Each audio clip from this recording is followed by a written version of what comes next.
Hello, and welcome to the series Understanding Your ICF Credentials. Today, we'll be talking about the eighth competency facilitates client growth.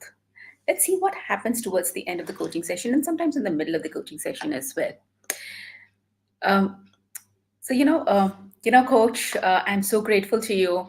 I have achieved everything. I have understood why I was stuck. I have understood why there was so many problems that is there. I know exactly what to do now. I'm going to go talk to my manager, and I'm going to sort this out.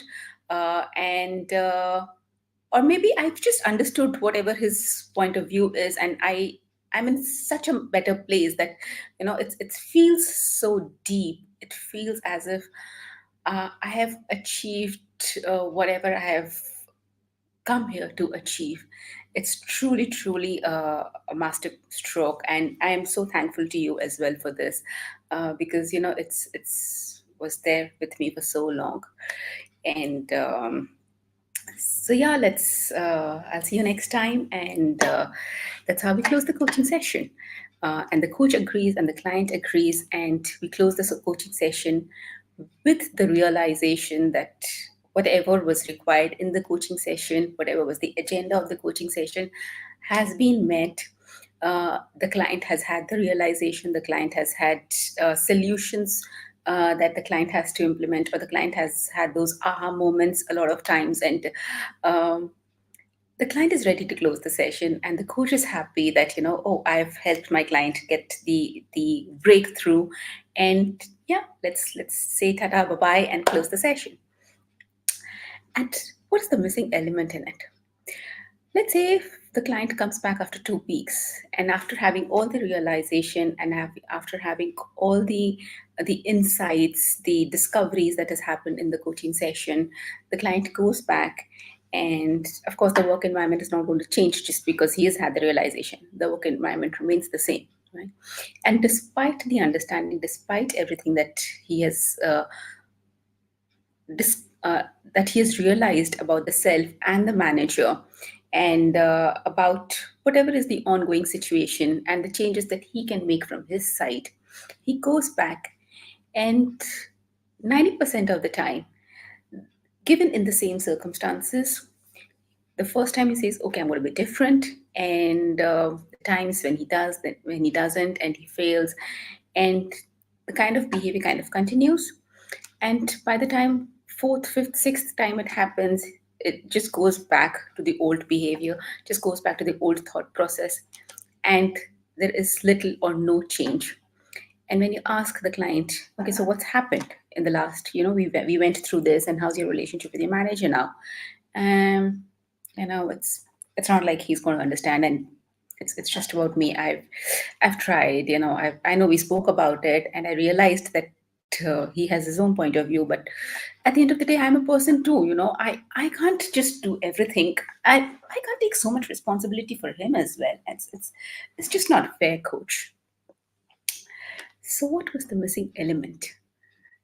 What really happened that between the last realization and now, when the coach has come, when the client has come back for another coaching session, there is a shift and says that I cannot take all the responsibility, I cannot do all the work.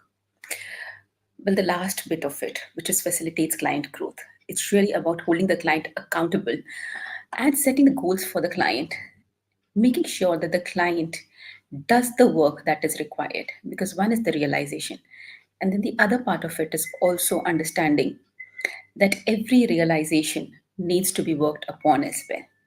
Without that, it's going to be it's I am here, I am there kind of a session. I am doing this, but I'm not fully into it. There's an old saying, what can be measured uh, can be achieved. So it's important to measure, to set goals, to set action plans, so that the person can actually achieve whatever the client has set down to achieve. And this is beautifully put down as the core competency that says facilitates client growth. because that's what it's about. Unless and until you're actually facilitating the growth of the client, you're partnering with the client to transform all the learnings that the client has had in the coaching session, the learning about self, the learning about the situation, all the insights that the client has got from the coaching session. It has to promote, it has to it has to result in the behavior, in the actions, in the results as well, right? And one of the ways to do it is to just hold the client accountable, is just to ask the client, okay, how are you going to carry this forward? This new core competency facilitates client growth is an amalgamation of the three core competencies that the erstwhile core competencies had: design, actions, planning and goal setting, managing progress and accountability. So while design, actions, planning, and goal setting and managing progress and accountability were largely about the situation and the outcome that was there, facilitates client growth, focuses a lot on the learning that a client has had, the discoveries and the insights that the client has got during the coaching session. And how does one put it forward and how does one carry it forward in the real life as well? So that's what makes it so much more important and so much more unique as well. So let's see, what are the competencies or what are the parameters to actually help the client and facilitate the client's growth. And this happens a lot in our everyday scenario as well. As leaders, as managers, as parents, as teachers, we have taught, we have told, we have helped the person get discoveries and insights, and sometimes even just the mentoring process. So that understanding is there. But how to apply those understanding? How to apply? It's like you now know ABC. Okay, you now know ABC, XYZ, everything. But unless and until you know how to make words out of it, unless and until you know how to make use the grammar and the adjectives and the adverbs and everything else, and you will not really reach the communication bar that you want to. So if you have learned ABC in the classroom, you know what ABC is. But if you don't actually go and practice it, you will not be able to write it the way it needs to be written for your future growth. It's very similar. When we discover something about ourselves, we discover who we are, what our potential is, what has been holding us back, uh, whatever is there that is coming in our way. Awareness of the who, awareness of the values and the beliefs has to result in some action as well, right? So let's say what's the parameter is. The first parameter, of course, the definition of facilitates client growth is partners with the client to transform learning and insights into action, promotes client autonomy in the coaching process. So autonomy is very important. That's why uh, coaching is about the client taking the responsibility. The coach facilitates this growth of the client, but ultimately it's the client who's taking the responsibility for their own growth, for their own actions. The first parameter of this competency facilitates client growth is works with the client to integrate new awareness, insights, or learning into the worldview and behavior. So, exactly, whatever awareness I've had about myself, whatever insights I've had about the situation, whatever new learning I have, it has to result in my new behavior as well. So, I have discovered the fact that my husband does not have a bad intention when he asks me. My husband is not wanting to control me, which I earlier thought that the intention was really to control, and I felt controlled every time he would ask me what's how's your day been like, and I felt this. But after the entire exercise, I felt, oh, he's asking from a space of care. He's asking from a space of being wanting to know about something, and maybe it's just his approach, but I've discovered something about that entire thing. But the next moment he asks me, I go back because it's trained in the neurology, and that's what we do a lot of times in an emotion shift coaching. We always set best goals, which is holding your own self with the new discoveries that you have made. How will you hold this state of yourself? How will you hold hold your body, breath, thoughts, thinking, energy, everything? How will you hold it and sustain it and carry it forward? That's the best goals, or the yoga somatic goals. And one of the things that I've truly found, which complements the ICF core competencies of how to carry forward this learning and behavior forward in this world, is from the state. When I practice getting into that state again and again, I will be able to change my behavior, because otherwise, my neurology, my past behavior takes over. The other part of it is, even if you're not training your neurology, it's definitely about monitoring that behavior. It's definitely about reminding yourself, because we are humans. It's not something that I have discovered something once and my behavior is going to change 100% every time, all the time. But if I keep a track of it, okay, this happened to me 3 times this week, but at least one time I was able to understand his perspective and I was able to recall that this is what I've discovered. And do not, and do not, berate myself about the 2 times that I was not able to. So it's consistently monitoring my behavior, because when I monitor it, then I'm also counting my successes and not just my failure. Or if I am monitoring it, then I'm also counting my failures. And I also know that I need to work on this much more, and not simply say, hey, I am better than before. Right? So it's actually about monitoring the all the learnings and insights. So the second one is partners with the client to design goals, actions, accountability measures that integrate and expand new learning. The key word over here is partners. It's not the coach setting the goals for the client. It's not the client setting all the goals for themselves. It's actually partnering with each other. So the coach might have a format, the client might have a format, but ultimately it is the coach that knows, what are the best ways to embed all these learnings in the future. So that's the client is not only focused on the action, but also on the discoveries that the client has made about self in the session, discoveries about the situation, and how to monitor the behavior. So everything has to be monitored and measured by the client in the coaching session. So that's why it's very, very important to partner. And of course, all throughout the coaching session, it does not normally happen only in the end. All throughout the coaching session, the client gives out. Prompts some action or some understanding that the client has had, uh, and in the end the coach can actually summarize and say, hey, you said this, would you want to put it in your action plan? Or at that particular point of time only, just note it down, but partnering with the client, not setting it as a goal for the client, but partnering with the client and saying that, hey, this is something that is you have discovered. Would you want to note it down as a goal for yourself? Or if the client says, hey, this is a great discovery and I would want to work on this in the future, what is the best way? So you come together with something, right? But the goal is the clients as well. Of course, it's the clients only. The next parameter is acknowledges and supports client autonomy in design of goals, actions, and the method of accountability. Of course, the accountability part is so important, right? Without the client being accountable, the client will actually fall back on the old behaviors, the old results. And accountability could be in different ways. It could be partnering with the coach and say, I would love for you to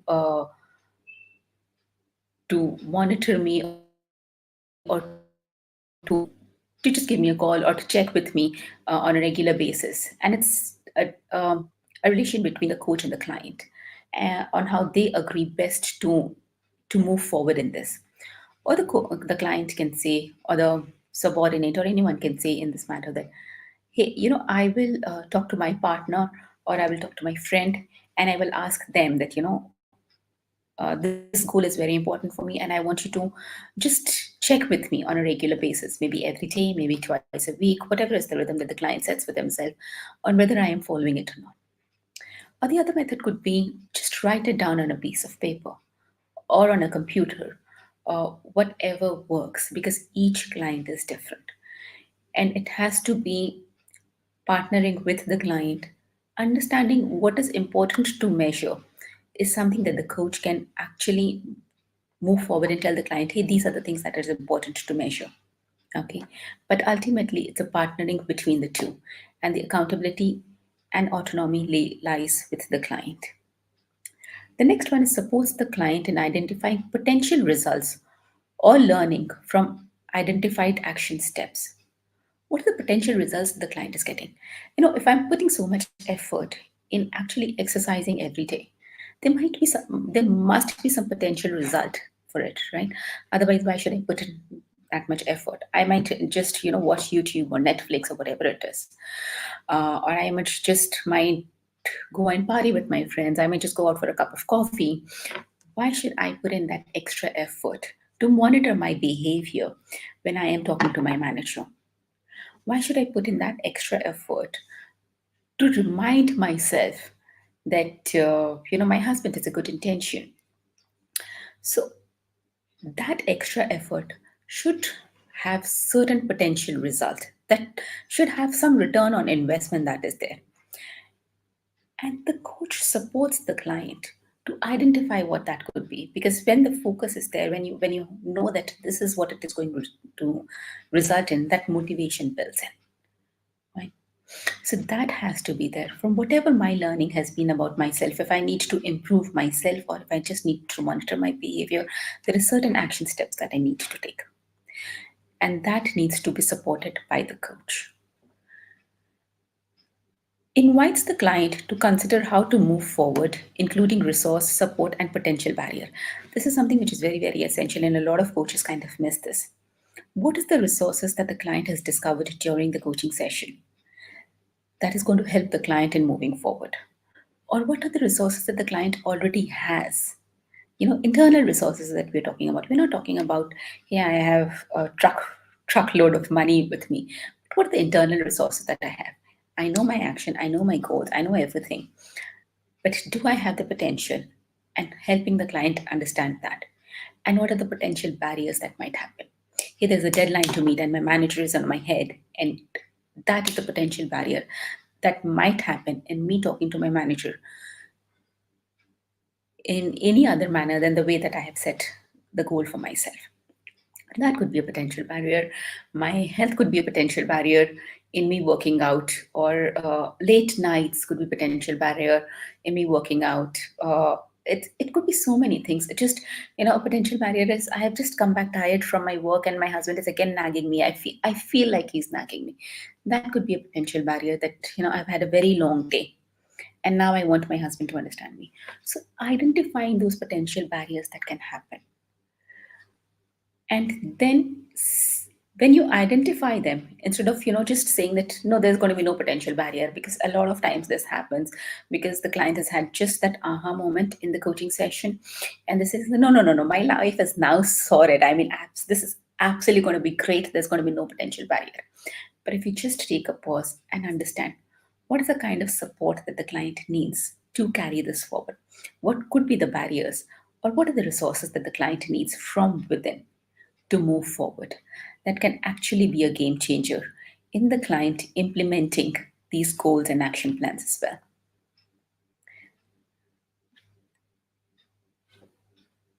Partners with the client to summarize learning and insights within or between sessions. Summary. Once we've set the entire goals, once we've set the action plans, once we've created the path for the client growth, we have paved the seat for the client growth. Summarizing it is something that puts it in the mind. At the end of any lecture, at the end of any book, at the end of any important activity that you do, your mind automatically runs down and summarizes it. Even when you go and watch a movie, if you really like the movie, you just kind of get an entire glimpse of it. You summarize it, and that's what you discuss. You don't discuss piece by piece. When you summarize everything, it helps in holding it better in the mind. Instead of one goal being at the beginning of the session, let's say 10 minutes into the session, then the other one being at 17 minutes into the session, then the third one being 35 minutes into the session, the last one being at 45 minutes into the session. So instead of putting it all like that, just summarizing it all and creating one package deal that the client can actually monitor and um, be accountable for at the end. One of my favorites is celebrates the client's progress and successes. It's so interesting when you say celebrates the client's progress and success. Celebration is like that, hey, let's go for a celebration. Hey, something that's happened, and we can go shopping, or we can go have coffee, or let's go have a party, whatever it is, whatever way that you wanted to celebrate it. But that's not what it means over here. When you say celebrates client's progress and success, it's actually about verbally bringing forward to the client whatever the success and discoveries the client has made in the session. You're actually not, just going on and celebrating, but internally you are reminding the client. Sometimes you ask the client to, just uh, summarize whatever has been the learning in progress in the session. Or sometimes you summarize it for the client and say, hey, these has been your learning and discoveries in the session. It's not about praising the client and saying, hey, you're wonderful, you're great, and you've put in so much effort into this, and you're doing a wonderful job. That's not what celebration is. Celebration is again in a manner that you continuously celebrating. You're tying it up totally in the client's mind. You're verbally reminding the client, or you're telling the client to remind themselves, or you're just some way making sure that the client realizes in completion whatever has been the discoveries in the session. And of course, the last one is partners with the client to close the session. It should not come as a sudden thing to the client. Hey, okay, time's over. Let's say tata, bye bye. Let's just close the session. Actually, partnering with the client and saying, hey, it's just 10 minutes left in the session. Is there something that you would want to discuss before we close the session? Is there something that is coming to your mind? And okay, so now we have discussed everything. So is it okay that we close the session now? So actually partnering with the client to close the session. First, telling the client that we're coming to the close of the session, and even when you're closing the session, telling the client or taking permission from the client, partnering with the client to close the session. Okay, it should not be if you're doing it on the phone or Zoom that you just said, okay, now you've got it, and then just ending the conversation then and there. But actually making sure that the client also realizes and is in sync that yes, this is the close of the session. So those are the parameters for the last core competency from ICF facilitates client growth, which is a part of cultivating learning and growth. It's the fourth part overall of the core competencies cultivating client growth. With that, we finish talking about the 8 core competencies that ICF has, the new 8 core competencies that ICF has. Of course, going forward, whenever you're applying for any for ICF uh, credentials, ACC, PCC, or MCC, these are the core competencies that you will be taking your test on. These are the core competencies that you will be evaluated on. So do go through all the past videos as well. It's all there on LinkedIn or on YouTube. Of course, on YouTube, there is a playlist as well. If you want, you can go through them one by one. There is a test along with each core competency. For this last core competency, also today, I'll be putting in the link in the comment box, the test for it. Please go through it and let me know how do you find the test and how do you think it's going to help you in getting your credentials. How does understanding the competencies help you in your daily life as well? Because this is all actually about communication. How does it actually help you in your communication, and how does it help you move forward? So do let me know about everything. And of course, if you have any query about understanding your ICF credentials, how should you move forward in your credentials? We at Alpha Stars teach you from ACC, PCC, MC level, whatever you want to, and it's called Inner Shift Coaching because the shift happens within, right? So book a call with me anytime that you want to, and I will be there to help you navigate through the competencies or any other query that you have. See you later. Bye bye. Have a nice day.